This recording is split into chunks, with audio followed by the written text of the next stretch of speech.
और उसमें उन्होंने कहा कि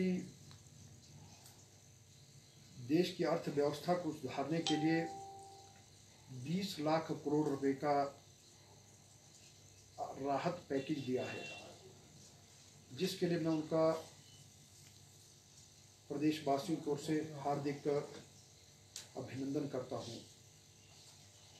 और दूसरा, हिमाचल के मुख्यमंत्री जयराम ठाकुर जी के द्वारा कोरोना संक्रमण के समय में जिस कुशलता से, समझ-बूझ से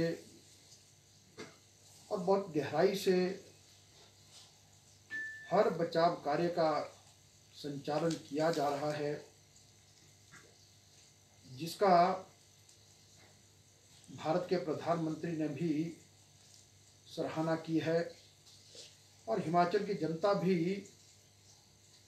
पूर्ण संतोष व्यक्त करती है कि सरकार ने ऐसे विकट समय में भी बहुत अच्छे से हर बात का ध्यान रखा है। जहां तक आपने अभी जो प्रश्न किया है, अब लॉकडाउन 4.0 इसके बारे में प्रधानमंत्री जी ने कहा है, लेकिन साथ में उन्होंने ये भी कहा है कि ये लॉकडाउन जो 4 आएगा, ये नए रंग रूप और आकार का होगा। इसलिए कुछ बातें तो इस पर भी निर्भर करेंगी कि भारत सरकार से क्या क्या दिशा निर्देश आते हैं। और दूसरा, हम सभी को इस महामारी से बचना और प्रदेश को बचाना, ये हमारा ज़्यादा बड़ा काम है और इसलिए कोई भी कदम शीघ्रता में उठाएं, कोई दबाव में उठाएं, उस बात का प्रश्न पैदा नहीं होता। और अभी हम इस पर बहुत गहराई से चर्चा कर रहे हैं और जिसमें कैबिनेट सब कमेटी में भी डिस्कशन हुआ है और हम अपने ट्रांसपोर्ट और एचआरटीसी के भीतर भी इस सब पर गहराई से चर्चा कर रहे हैं। अभी 17 तारीख तक जो हमारा लॉकडाउन चला है, तब तक तो फिलहाल सरकार ने हमने कहा है कि हम पब्लिक ट्रांसपोर्ट को प्रारंभ नहीं करेंगे। और इससे पहले भी आपके ध्यान में एक बात आई होगी कि हिमाचल प्रदेश के बहुत से छात्र और कामगार और अन्य नागरिक विभिन्न कामों से कई प्रदेशों में अटके थे। अब उनका अपना घर है, कहीं ना कहीं उनको लाने की भी व्यवस्था करना, तो हमको लगा कि एकदम से बहुत अधिक भीड़ भाड़ ना लगे, तो इसलिए हमने कहा था कि अभी तक हमें लॉकडाउन 3 तक का भी इस सबको पब्लिक ट्रांसपोर्ट को रोक करके रखेंगे। और इसके पश्चात अभी आगामी चर्चा करेंगे, हमारी कैबिनेट में डिस्कशन होगी और उसके उपरांत देखेंगे कि इसके मेरिट, डीमेरिट और सब चीज़ों को देख करके फिर कितना, किस मात्रा में हम इसको प्रारंभ करें। क्योंकि आखिरकार ये लगता है कि अगर कोरोना वायरस लंबे समय तक चल रहा है तो कहीं ना कहीं कुछ बातों में हमको एक अभ्यास डालना पड़ेगा कि जीवन इसमें जिए। तो उस दिशा में अभी हम विचार कर रहे हैं कि हम क्या और कैसे कर सकते हैं ताकि लोगों को भी असुविधा ना हो, उनको भी हमको इस सुविधा ठीक प्रकार की मिल सके, लेकिन साथ में सामाजिक दूरी का पालन होना, साथ में महामारी से बचाव हो, इन सब बातों का विशेष तौर पर हमको ध्यान रखना पड़ेगा। और यदि सर बसें चलती हैं तो सोशल डिस्टेंसिंग का भी पालन करना पड़ेगा, तो ऐसे में क्या यहाँ पर किराया बढ़ाया जा सकता है प्रदेश में यदि बसें चलाई जाएंगी तो? देखिए, मुझे लगता है कि मीडिया के मित्रों से मेरा बहुत अच्छे संबंध है और जब भी कोई डिजास्टर का समय होता है तो तब हमारी कहीं एक एक बात बहुत जिम्मेदारी वाली होती है। और डिजास्टर के समय हम सबको एक बात ये कही जाती है कि अनजाने भी हमसे कोई ऐसी बात ना निकले जिसका कोई ना कोई संदेश समाज में अच्छा ना जाए। अभी अनेक बातों पर चर्चा चलती है और डिजास्टर के समय कौन निर्णय कब होता है ये भी आवश्यक नहीं है और इसलिए अभी तक फिलहाल ऐसा कोई विचार किसी का नहीं है। और मैं पिछले कल भी देख रहा था कि कहीं पर किसी समाचार पत्र ने लिखा है कि 1.5 गुना किराया बढ़ाने का प्रस्ताव आया है। कोई प्रस्ताव कहीं पर इस तरह का नहीं है। और यदि कोई भी चर्चा है, चर्चा विभिन्न बिंदुओं को लेकर के चलती है और उन सब के बीच में देखेंगे कि देश के लिए, समाज के लिए, प्रदेश के लिए, हम सब के लिए कौन सा कदम उचित हो सकता है, निर्णय तब लिया जाएगा। लेकिन जब निर्णय होगा तो निश्चित रूप से तब उसको छापें, लेकिन बिना कारण के ऐसे अंदाज लगा करके मुझे लगता है कहीं ना कहीं शोभा नहीं देता और हम सबको इन बातों का विशेष तौर पर ध्यान रखना चाहिए। चलिए कोई बात नहीं, हम आखिरकार मनुष्य हैं तो कई बार लगता है हमको भी छप जाए तो बहुत अच्छी बात है, लेकिन मुझे लगता है कि इन बातों का विशेष तौर पर फिर मैं एक और भी आपके जानकारी में लाऊंगा कि पिछले कल और परसों में परिवहन विभाग के साथ हमारी कोई वीडियो कॉन्फ्रेंस वाली बैठक नहीं हुई है। जैसे अभी यहाँ बैठे अधिकारी वैसे बैठे, अभी हमारे वन विभाग के अधिकारी बैठे, आते हैं, बैठे हैं, आप सब बैठे हैं, गपशप मारने, चाय पानी पिए, ऐसी अनौपचारिक जो बातचीत तो हुई, लेकिन ऐसी कोई औपचारिकता मैं तो कही। इसलिए यह है कि कम से कम हर बात का ठीक प्रकार की जानकारी बने, लेकिन अभी तक ऐसा प्रस्ताव फिलहाल नहीं है। लेकिन आपने जो कहा कि सामाजिक दूरी का तो ध्यान रखना पड़ेगा और फिर कुछ चीज़ें और व्यवहारिक क्या हो सकती है। अब कई बातों का तब तक हमको अंदाज नहीं लगता जब तो वो काम प्रारंभ ना हो। जब प्रारंभ होता है तो फिर उसमें लगता है कि और कई चीज़ें ऐड हो सकती हैं।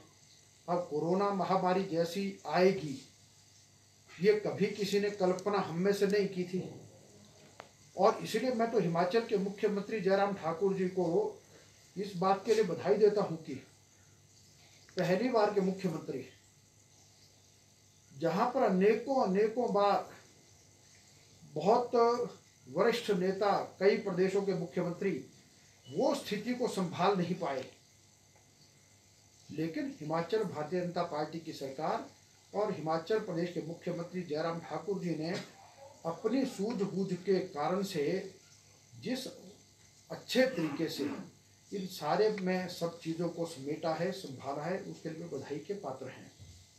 ठाकुर साहब, क्या क्या क्या माने कि किराया नहीं बढ़ेगा, ये जनता को संदेश दे रहे हैं आप? देखिए पंडित जी, मैंने एक बात बहुत अच्छी से कही आपको, अभी तक भी हर बात को डिजास्टर के समय में कभी भी ये कह पाना कि हम क्या कर सकते, लेकिन हर बात पर जो चर्चा होती है, चर्चा को उपरांत जो भी निर्णय आएंगे वो सबके सामने आएगा और निर्णय, कोई भी निर्णय ऐसा कोई छुपने वाला नहीं है और जैसे जिस भी बात का निर्णय होगा तो तुरंत मीडिया को सूचित किया जाएगा। इसलिए इसमें कहीं पर कोई नहीं है, लेकिन अंदाज लगा करके कहना अलग बात है, लेकिन जो निर्णय आएगा वो सबके सामने आएगा, निश्चित रूप से आएगा और उसको कोई छुपाया नहीं जाएगा। वो आपके बिल्कुल यानी खुले मन से हम आपके सामने उसको लेके आएंगे। जो केंद्र सरकार की गाइडलाइन अभी आनी है तो उसके बाद अगर वो अलाउ कर देते हैं कि इंटर डिस्ट्रिक्ट या इंट्रा डिस्ट्रिक्ट जो बसें हैं वो शुरू की जाए, तो क्या तैयारियां हैं परिवहन विभाग की? देखिए आपने जो कहा कि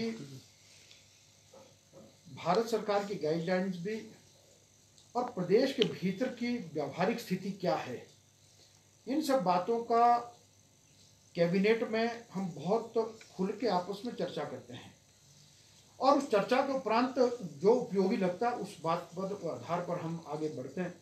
और इसलिए कि अब जहाँ तक ये कहा जाए कि ट्रांसपोर्ट डिपार्टमेंट है, चाहे हिमाचल रोड ट्रांसपोर्ट कॉरपोरेशन है, हर तरह से हमारी तैयारियां पूरी हैं। यदि कल आवश्यकता हुई कि हमको अपना पैसेंजर ट्रांसपोर्ट को प्रारंभ करना है तो भी हमारी तैयारियां पूरी हैं। यदि लगता है कि अभी कुछ समय रुकना है तो भी हम उसके लिए भी तैयार हैं। यदि लगता है कि कुछ प्रतिशत तक चलना है तो भी तैयार हैं। अगर लगता है कि बहुत कम, बड़ा लिमिटेड सा ऑपरेशन रखना है तब भी तैयार हैं, क्योंकि ये सब चीज़ें अनेक और चीज़ों के साथ जुड़ी हैं। और मैं उसमें आपको एक और जानकारी ये दूंगा कि वैसे ट्रांसपोर्ट का क्षेत्र तो लगभग बंद पहले से हुआ नहीं, क्योंकि एसेंशियल और नॉन एसेंशियल गुड्स के लिए तो पहले से चला रहा। अभी चाहे वो हमारा राशन आया, सब्जियां आई, चाहे दवाइयाँ आई, तो आप ट्रक और इस प्रकार की चीज़ों को रोक नहीं सकते थे। हमारे एग्रीकल्चर से जुड़े लोग, उनकी सब्जियां बाजार में पहुंचना, उनका फल जाना, और इसीलिए इसमें यह कहा था कि परिवहन क्षेत्र के का जो ये जो सेक्टर है, जो गुड्स कैरियर वाला है, इसको खुली छूट हो। लेकिन उसमें साथ में ये भी कहा था कि भाई जो इस परिवहन क्षेत्र में जितने भी लोग हैं, जो हमारे चालक परिचालक ये सब लोग हैं, ये एक बहुत महत्वपूर्ण अंग है। तो इसलिए उन गाड़ियों का प्रॉपर सैनिटाइजेशन करना, उसमें अच्छे से फेस कवर की व्यवस्था हो, सैनिटाइजर हो, उनके रहने की व्यवस्था ठीक हो, खाने की व्यवस्था ठीक हो। तो आपने देखा होगा कि लॉकडाउन 2 के करीब ही लगभग हाईवेज पर कुछ ढाबा इत्यादि को खोलने के आदेश किए गए थे, ताकि ऐसा जो परिवहन का क्षेत्र है, जो हमारे लिए गाय के लिए घास लाते हैं, चारा लाते हैं, हमारे लिए राशन लाते हैं, उन सब चीज़ों को तो हमने लगभग प्रारंभ से चला था। और आज भी अगर प्रदेश के अंदर आर्थिक दृष्टि को मजबूत करने के लिए, चाहे उसमें हम ये कह सकते हैं कि इंडस्ट्री प्रारंभ हो रही है और कई क्षेत्र हैं, तो परिवहन गुड्स कैरियर को तो कहीं ना कहीं प्रारंभ किया जा चुका था, लेकिन पैसेंजर ट्रांसपोर्ट पर विचार कर रहे हैं। तो अभी देखते हैं लॉकडाउन 4 के साथ और कैबिनेट में जो हमारी आपस में एक खुली चर्चा होगी, जैसा निर्णय आएगा वो सबके सामने आएगा। हाँ सर, एचआरटीसी में अभी तक कितना नुकसान हुआ है, कैसा कुछ आंकलन किया गया, और जब ये शुरू हो जाएगा तो भी इस बार ऑपरेशनल कॉस्ट जो बढ़ जाएगी, क्योंकि एक तो सवारियाँ कम बिठानी पड़ेगी, डिसैनिटाइजेशन सैनिटाइजेशन वगैरह करना पड़ेगा, तो उसके लिए क्या कार्य योजना? देखिए, यही सब मैं तो आप सबसे निवेदन करूंगा कि आज केवल मात्र एचआरटीसी नहीं, केवल मात्र ट्रांसपोर्ट नहीं, केवल मात्र हिमाचल प्रदेश नहीं, भारत नहीं, पूरी दुनिया की अर्थव्यवस्था लड़खड़ाई है और किसी को अंदाजा ये नहीं था। दुनिया की बड़ी बड़ी महाशक्तियां भी आज अपने आप को बचा नहीं पाई हैं, लेकिन भारत का सौभाग्य यह है कि देश का नेतृत्व नरेंद्र मोदी जी जैसे एक मजबूत इरादे वाले नेता के पास है, और जिसके कारण से दुनिया भी अगर आशा और विश्वास भरी दृष्टि से देख रही है कि इससे कौन हमको समाधान करा सकते हैं, तो भारत की ओर, भारत के प्रधानमंत्री नरेंद्र मोदी जी की ओर सब लोग देख रहे हैं। और इसमें यह है कि जहाँ तक नुकसान की बात है, नुकसान लगभग हर वर्ग को हुआ है। और फिर सबसे बड़ी बात तो यह है कि भारत के लोग और हिमाचल प्रदेश के अंदर जहाँ पर सरकार ने बहुत अच्छा काम किया, लेकिन इसके साथ साथ हिमाचल प्रदेश के आप सभी मीडिया के बंधु और मीडिया जगत का एक सकारात्मक दृष्टिकोण, सकारात्मक लेखनी, और हिमाचल प्रदेश का जो जनमानस है, यहाँ के जो 70 लाख लोग हैं, उन सब ने जिस तरह से अनुशासन प्रिय, संयमशील, धैर्यवान होकर के और मन खोल करके हर एक ने एक दूसरे का सहयोग किया, एक दूसरे का बचाव किया, और हिमाचल प्रदेश एक ऐसा प्रदेश बन गया जहां पर कहीं पर मेडिकल स्टोर में जाके फेस कवर लेने के लाइन नहीं लगना पड़ा। कारण ये था, हिमाचल प्रदेश की हमारी बहनों माताओं ने घर घर बैठ करके फेस कवर बनाने का काम प्रारंभ किया, चाहे वो नया कपड़ा था चाहे पुराना था, यानी हर तरह से। और फिर कोई भूखा ना सोए, इसका हिमाचल की जनता ने जितना ध्यान रखा, चाहे वो प्रवासी मजदूर थे, चाहे स्थानीय गरीब था, किसी को परेशानी आने नहीं दी। सरकार के साथ भी कदम से कदम मिला, लेकिन यहाँ के एक एक नागरिक का जो योगदान है उसको कोई भूल नहीं सकता। ये हिमाचल प्रदेश इस मामले में बहुत बधाई का पात्र है। और हिमाचल पथ परिवहन निगम में देखिए, जो आपने कहा नुकसान, लगभग मेरा ये मानना है कि एग्जैक्टली तो नहीं, शायद इस समय तक लगभग को 130 करोड़ रुपए का नुकसान हुआ होगा, जब 25 तारीख से जो कर्फ्यू लगा था केंद्र सरकार में, और हिमाचल प्रदेश में तो 24 मार्च को ही कर्फ्यू प्रारंभ हो गया था। और अगर एक महीने का देखा जाए तो लगभग 75 करोड़ रुपए का, और उसी हिसाब से एक अंदाजन 130 करोड़ के करीब हम लोग ये कह सकते हैं। लेकिन आगामी आने वाले दिनों में भी जनता को सुविधा देनी है। अब उसमें 50% सोशल डिस्टेंसिंग पर चलना है, तो निश्चित रूप से कुछ ना नुकसान तो होंगे, लेकिन इन सब चीज़ों के बीच में से हमको जीना है, रास्ता निकालना है। और हिमाचल पथ परिवहन निगम में अपने में और भी कई अनोखे काम किए हैं। एचआरटीसी ने ये कहा कि अब जब भी हमारा ऑपरेशन चलेगा तो अपने सबके सब चालक परिचालकों को हमने होम मेड फेस कवर बना करके तैयार किए हैं। लगभग 16,000 हमारे बन चुके हैं और अतिरिक्त 15-16,000 और बनाएंगे। एक सप्ताह में एक चालक परिचालक, जो भी हमारे काम करने वाले लोग हैं, हर सप्ताह 2-2 फेस कवर जो हमारे रीयूजेबल और वॉशेबल होते हैं, वो हम देने वाले। और हमने कहा कि हमारे कर्मचारी उन दिनों में चाहते थे घर बैठ के काम करके कपड़ा उपलब्ध करा के, वो भी किया है। और हमने अभी ट्रांसपोर्ट डिपार्टमेंट की ओर से लगभग 50,000 फेस कवर का व्यवस्था करके रखी है। जो सोडियम हाइपोक्लोराइट है उसका हमारे पास उपयोग यानी जो भी प्रयोग करने के लिए वो भी हमारे पास कंप्लीट है। और साथ साथ में अभी हम एक कोशिश इसमें भी ये करने वाले हैं कि भाई जो हमारी HRTC की बसेज है, चाहे कल को निजी ऑपरेटर चलता है, तो कोशिश ये करेंगे कि उनकी सुरक्षा की दृष्टि से जो फ्रंट गेट है वो केवल मात्र हमारे ड्राइवर और कंडक्टर के लिए ही रहे। और उसमें भी जो चालक है तो चालक, ताकि जो डायरेक्ट कांटेक्ट जो है सब लोगों का बचे। और फिर हर गाड़ी में सैनिटाइजर का प्रबंध होना, हर गाड़ी के अंदर फेस कवर भी रखना। और फिर हमने ये भी विचार किया है कि लगभग हम कोशिश करेंगे कि हर बस अड्डे पर भी हमारा एक कोरोना से सावधानी पूर्ण इस तरह का एक हम वहाँ पर भी एक काउंटर स्थापित करने की कोशिश करेंगे, जिसमें जानकारी भी मिले, ताकि किसी को सैनिटाइजर इत्यादि की आवश्यकता है वो भी हम उपलब्ध करें। तो ऐसी कई चीज़ों को, लेकिन हमारे पास अभी आगामी आने वाले दिनों में आप सभी से मेरा निवेदन यही है कि अब इससे बचना, इस महामारी से। लेकिन परिवहन एक ऐसा क्षेत्र है कि जिसमें खतरा भी बहुत है। अब ये जो खतरा है तो इसलिए इस क्षेत्र का बहुत विशेष तौर पर जो है ध्यान रखने की आवश्यकता हमको है, क्योंकि आवाजाही के लिए अल्टीमेटली धीरे धीरे जब चलेगा तो वो चलेगा। तो इसलिए कि उस सब में हमको सावधानी। सर, जिस तरह से बाहरी राज्यों से ट्रेनें आ रही, आज भी ट्रेन आई, उसमें से HRTC की बसें जो है वो ला रही हैं लोगों को, तो किस तरह का एहतियात बरता जा रहा है और ख़ासकर जो ड्राइवर और कंडक्टर हैं उनको किस तरह की जो है दिशा निर्देश दिए गए हैं? देखिए, आपने कहा कि अभी मुख्यमंत्री जी ने बहुत अच्छे से बाहर के प्रदेशों से जो लाने का व्यवस्था की है, एकदम से बहुत अधिक रश भी ना आए, लेकिन अपने हैं वो आएंगे भी। आखिर कोई जाएगा कहाँ, घर तो घर है।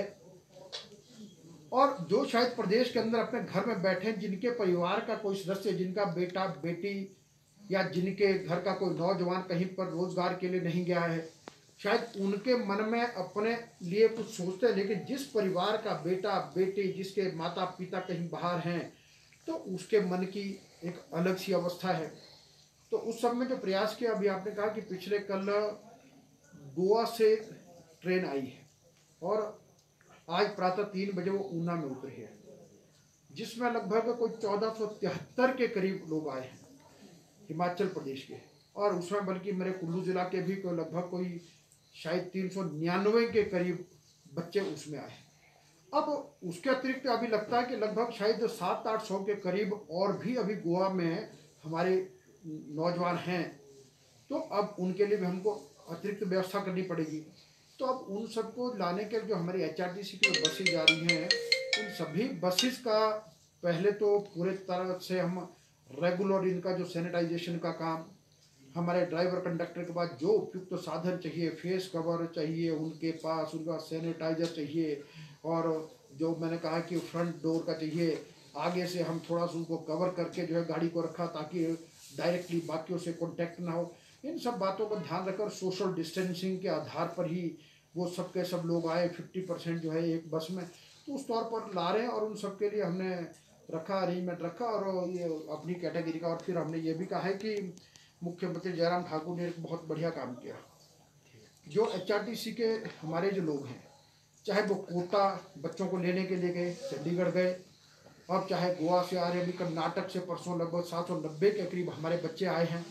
तो जो भी जा रहे, तो हमने कहा कि ये चालक परिचालक एक ऐसी श्रेणी है कि जो शायद कोरोना जो वॉरियर हैं उनमें सबसे अगले कदम पर ये लड़ रहे हैं।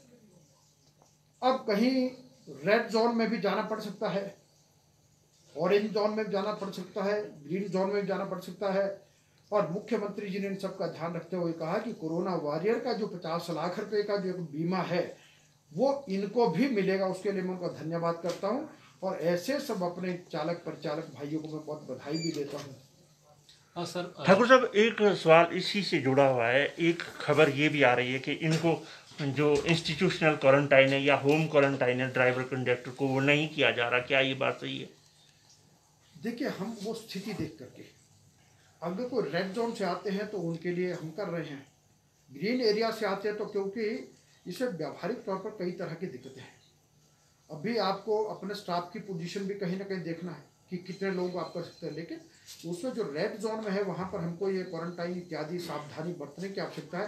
अब ग्रीन जोन में उतना अधिक उसका नहीं, लेकिन सावधानी जो है उसके लिए आवश्यक है। वो सावधानी नहीं, जो ये सवारियाँ लेकर आ रहे हैं वो तो कहीं ना कहीं कोई श्रमिक होगा, उनमें पेशेंट होगा, तो उनको क्वारंटाइन करना। देखिए, ये भी आवश्यक नहीं है, ये भी आवश्यक नहीं है। अभी जैसे अभी जो गोवा से जो लोग आ रहे हैं, गोवा में अभी तक एक भी केस नहीं आया, लेकिन सावधानी हमारी पूरी है कि गोवा से जो अभी जो लगभग 1473 जो हमारे बच्चे आ रहे हैं, इन सब बच्चों को बाकायदा पहले हम इंस्टीट्यूशनल क्वारंटाइन में ले जा रहे हैं।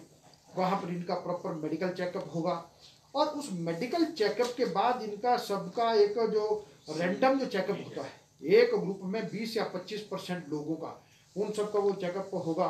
और उसके बाद जो कोविड का वो जो टेस्ट की रिपोर्ट उनकी आएगी, जब नेगेटिव आएगी तो उसके बाद फिर उनको होम क्वारंटाइन पर भेजेंगे। तो इसलिए ऐसा ये सावधानियां हमने बरती हैं और कि हम भी कर रहे हैं। लेकिन बड़ी बात यह है कि अब हर एक आदमी जो चालक परिचालक जा रहा है वो खुद अपने आप अपने को ऑफर कर रहा है कि मैं जब जाके आता हूँ तो मुझे आप ये सब करवाएं। तो इसलिए अपनी मंशा पर भी कर रहे हैं, और लेकिन सरकार भी कर रही है। सर, वन की तरफ चलते हैं।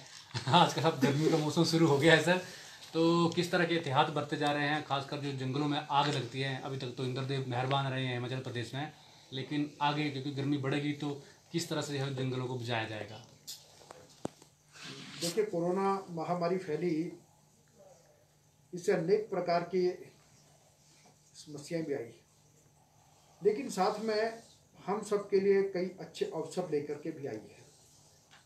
और आज यदि देखा जाए तो हमारा पर्यावरण बहुत शुद्ध हुआ है। आज हम जितनी शुद्ध वायु ले रहे हैं, आप और हम सभी जब शिमला में शायद 24-25 मार्च से पहले भी घूमते थे और आजकल भी जब निकलते हैं, तो अंदाज लगाएंगे कि आजकल की हवा कितनी तरोताज़ा है। आप आधा घंटा घूम लें तो आपको लगता है कि मेरे 24 घंटे की थकान वैसे चूर होगी, दूर होगी। तो इसीलिए यह है कि ये सब भी है, लेकिन जंगल का नुकसान सबसे अधिक अगर होता है तो वो जंगल की आग से होता है। और इसके लिए जितने भी हमारे जो सावधानियां बरतने का काम, हमारे फॉरेस्ट डिपार्टमेंट के जो हमारे हेड हैं अजय शर्मा जी, बाई चांस यहीं बैठे हैं, ये रेगुलरली हर हफ्ते अपने फील्ड के ऑफिसर से वीडियो कॉन्फ्रेंस के माध्यम से संपर्क में हैं। और उसके साथ साथ ये कि अभी निचले स्तर पर भी हमने प्रयास किया है कि वीसी के माध्यम से जितने हमारे जो अति संवेदनशील क्षेत्र हैं, जहाँ पर अग्नि का खतरा है, वहाँ पर लोगों के जो भी हमारे, यानी हम कहते हैं कि कुछ वॉलंटियर्स बनाने का काम है, वो भी चला है। फिर उसके साथ साथ ये कि हम जो फायर वॉचर रखते हैं, उनकी नियुक्तियाँ भी कर दी गई हैं। और फिर उन जगहों पर जहाँ जहाँ पर हमको गाड़ियाँ हायर करने की आवश्यकता है, उसमें कोई पंप इत्यादि का अरेंजमेंट करना, वो कर दिया गया है। और स्टाफ के लिए जो सुविधाएं प्रदान करनी है, जो अच्छी एक किट आग वगैरह बुझाने के लिए, वो भी कर दिया गया है। और कानूनी तौर पर जिन चीज़ों की सावधानियां बरतनी पड़ती हैं, वो भी कर दी गई हैं। और साथ में यह है कि हर रेंज पर छोटे छोटे वीडियो कॉन्फ्रेंस के माध्यम से ऐसे एक ट्रेनिंग कैंप टाइप, ताकि लोग इन सावधानियों से बरतें, ताकि जंगल में आग ना लगे। और वैसे मैं सभी के माध्यम से